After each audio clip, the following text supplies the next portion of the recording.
Hai teman-teman semuanya, jumpa lagi dengan aku Andishan. Di video kali ini, aku akan ajak kalian semua mengunjungi salah satu tempat paling bersejarah sekaligus penuh dengan kisah kelam di Indonesia, yaitu Monumen Pancasila Sakti Lubang Buaya. Tempat ini bukan sekedar destinasi wisata biasa. Di balik ketenangannya tersimpan cerita tragis yang menjadi bagian penting dari sejarah bangsa kita. Dan konon, banyak pengunjung yang merasakan hal-hal aneh saat berada di sini. Penasaran seperti apa suasananya? Yuk langsung kita mulai. I can never slow up, no I don't take shit. I got no love for the fakeness. If you wanna play tough and wanna hate this, I'll always show up. Monumen Pancasila Sakti terletak di daerah Jakarta Timur dan menjadi saksi bisu dari peristiwa besar yang dikenal sebagai gerakan G30 SPKI. Pada tahun 1965, tempat ini digunakan sebagai lokasi penyiksaan dan pembunuhan para jenderal TNI Angkatan Darat. Para korban kemudian dimasukkan ke dalam sumur tua yang sekarang dikenal sebagai Lubang Buaya. Peristiwa ini menjadi salah satu titik paling kelam dalam sejarah Indonesia. Dan hingga kini, tempat ini dijadikan sebagai museum untuk mengenang jasa para pahlawan revolusi. Mobil Dodge dengan nopol B2982L buatan Amerika Serikat tahun 1961 merupakan replika kendaraan jemputan PN Artayasa milik Perum Peruri. Mobil truk inilah yang digunakan oleh pemberontak G30 SPKI untuk membawa jenazah Brigjen TNI DI Panjaitan. Kendaraan tersebut dirampas oleh pemberontak G30 SPKI di sekitar Jalan Iskandar Syah, daerah Blok M, Kebayoran Baru, Jakarta Selatan. Pada waktu itu, kira-kira pukul 4 waktu Indonesia Barat jelang waktu subuh, mobil tersebut berangkat dari kantor atau pool kendaraan Perum Peruri. Setelah sampai di Jalan Iskandar Syah, truk dicegat dan diteriaki berhenti oleh orang-orang berpakaian loreng dan memakai baret. Ketika mobil tersebut melewati orang-orang yang berpakaian loreng tersebut, sopir yang bernama Oman ditodong dengan senjata yang ditembakkan ke atas, sehingga sopir ketakutan dan memberhentikan mobilnya. Akhirnya mobil tersebut dirampas dan digunakan oleh pemberontak G30 SPKI untuk menculik dan mengangkut jenazah Brigjen TNI DI Panjaitan dari rumahnya di Jalan Hasanuddin 52 Kebayoran Baru menuju ke daerah Lubang Buaya. Rumah dapur umum merupakan salah satu rumah bersejarah yang ada di lokasi Monumen Pancasila Sakti Lubang Buaya. Rumah tersebut dilestarikan sebagai rumah bersejarah karena merupakan bagian dari sarana yang dipakai oleh PKI untuk menunjang terlaksananya kegiatan penganiayaan dan pembunuhan 7 orang perwira TNI Angkatan Darat dalam peristiwa G30 SPKI. Rumah yang statusnya milik Ibu Amroh itu dipakai oleh PKI sebagai tempat penyedia sarana konsumsi atau dapur umum pasukan G30 SPKI di Lubang Buaya. Sebelum PKI menguasai desa Lubang Buaya, mereka mengadakan pendekatan terlebih dahulu terhadap penduduk yang tinggal di sekitar lokasi. Untuk dapat mencapai tujuannya, PKI memerintahkan para penduduk mengungsi untuk sementara waktu, karena di sekitar mereka sedang ada latihan perang secara besar-besaran baik siang maupun malam. Oleh karena itu, 3 hari sebelum pemberontakan G30 SPKI meletus, Ibu Amroh yang sehari-hari sebagai pedagang pakaian keliling meninggalkan rumah dalam keadaan tidak terkunci dan tanpa menerima uang saku sepeser pun. Mereka menuruti segala kemauan PKI karena dijanjikan atas keamanan rumah dan isinya, walaupun akhirnya mereka tahu bahwa mereka dibohongi oleh PKI. Setelah mengungsi beberapa hari ke tempat sanak saudara, mereka kembali ke daerah Lubang Buaya atas saran dari pamong desa tempat mengungsi. Dan alangkah terkejutnya mereka ketika mereka melihat keadaan rumah berantakan tidak karuan. Sebagian perabotan rumah dalam keadaan rusak dan sebagian lagi hilang. Sebagian lagi tercecer di halaman dan kebun. Rumah ini adalah milik seorang penduduk RW 02 Lubang Buaya bernama Haji Sueb. Pada waktu meletusnya G30 SPKI tahun 1965, rumah ini dipakai oleh pimpinan gerakan yaitu Letkol Untung dalam rangka mempersiapkan penculikan terhadap 7 jenderal TNI Angkatan Darat.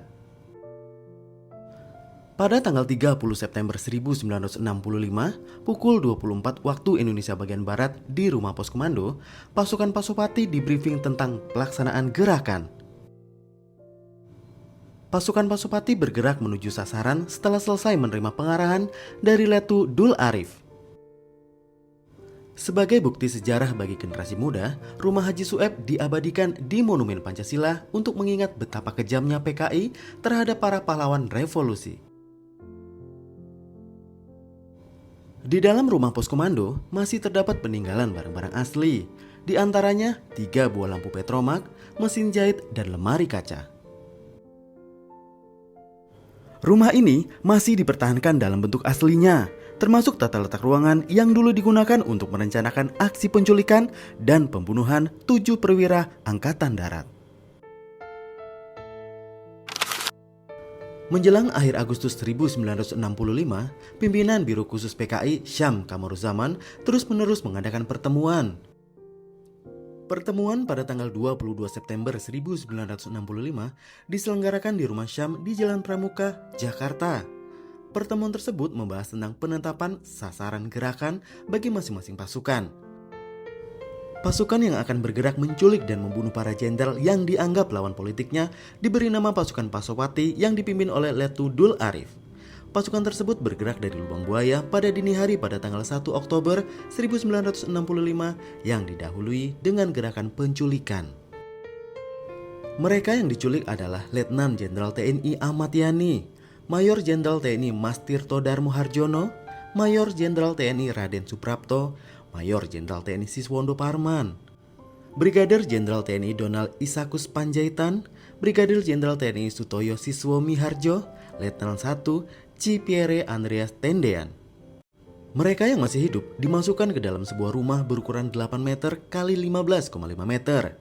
Secara kejam, mereka dianiaya dan dibunuh oleh anggota pasukan pemberontak PKI serta pasukan sukarelawan anggota organisasi satelit PKI seperti Pemuda Rakyat, Gerwani, dan lain sebagainya. Setelah puas dengan segala kekejamannya, semua jenazah dimasukkan ke dalam sumur lalu ditimbun dengan sampah dan tanah.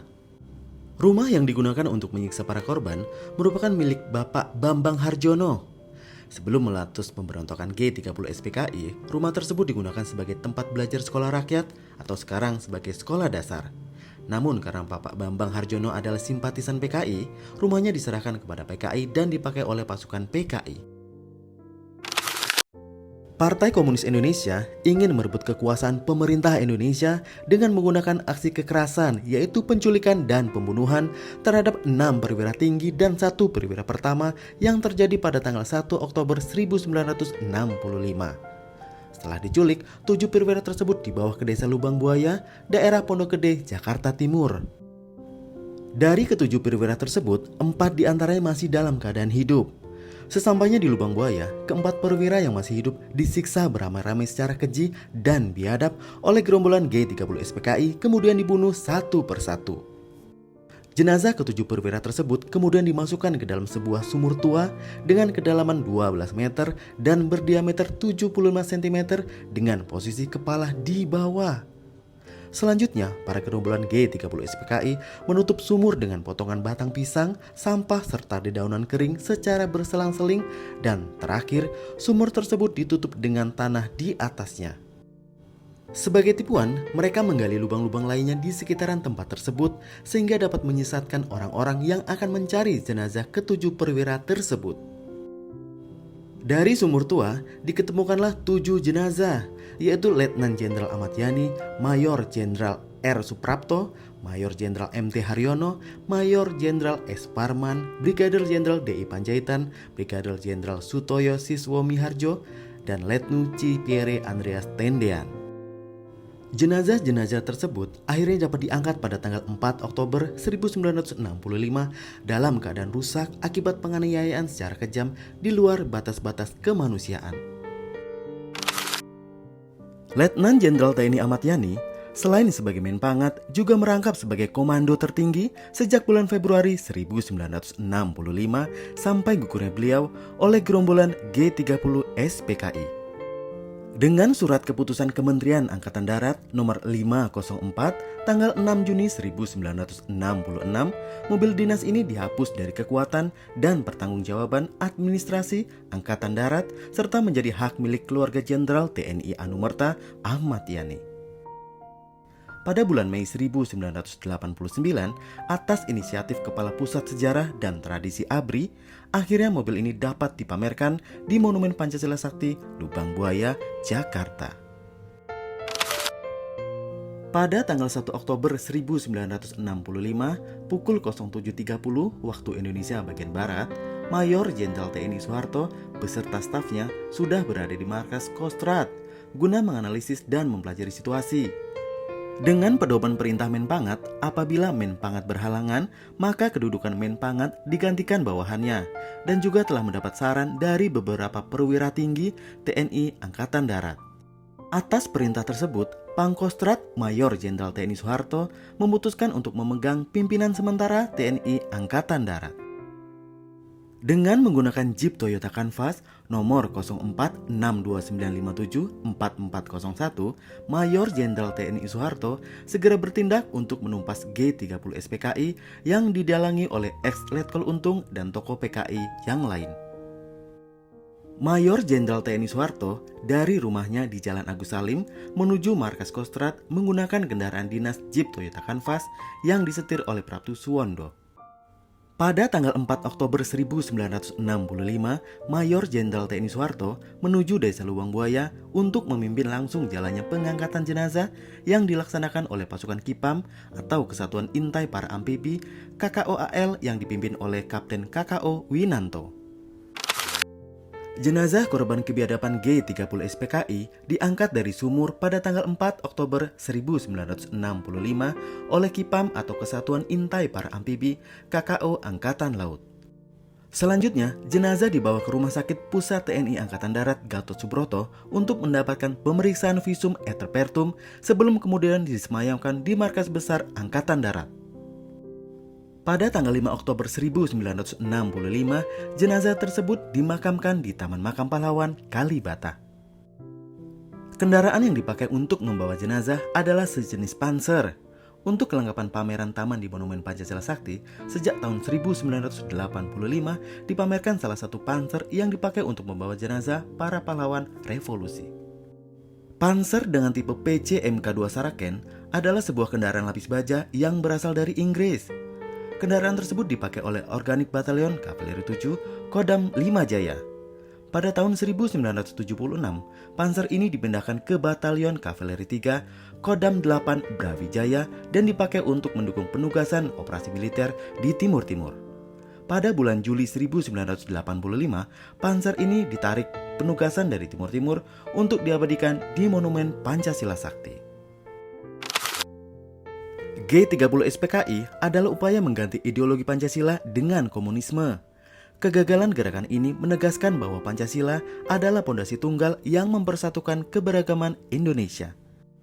Tragedi ini mengajarkan bahwa perpecahan ideologi dapat mengakibatkan konflik berdarah yang masif. Keutuhan bangsa hanya bisa dijaga dengan menempatkan persatuan di atas kepentingan golongan. Peristiwa ini menjadi pelajaran sejarah yang berharga bagi generasi muda untuk tetap waspada terhadap paham-paham yang bertentangan dengan Pancasila. Gugurnya para pahlawan revolusi dalam gerakan G30 SPKI memperkuat komitmen bangsa untuk mempertahankan kedaulatan negara dari ancaman kudeta. Mengenang peristiwa G30 SPKI juga menjadi momen refleksi untuk mengutamakan dialog, toleransi, dan hak asasi manusia demi mencegah kekerasan politik di masa depan. Secara keseluruhan, peristiwa ini menggarisbawahi bahwa persatuan dan kesetiaan terhadap Pancasila adalah benteng utama kebangsaan. Itulah akhir dari pengalaman kita mengunjungi Monumen Pancasila Sakti Lubang Buaya, tempat yang menyimpan sejarah sekaligus cerita yang mungkin tidak semua orang berani menghadapinya. Kalau kalian pernah kesini, coba tulis di kolom komentar ya. Dan jangan lupa like, share, dan subscribe untuk konten menarik lainnya. Sampai jumpa di video berikutnya. Bye-bye.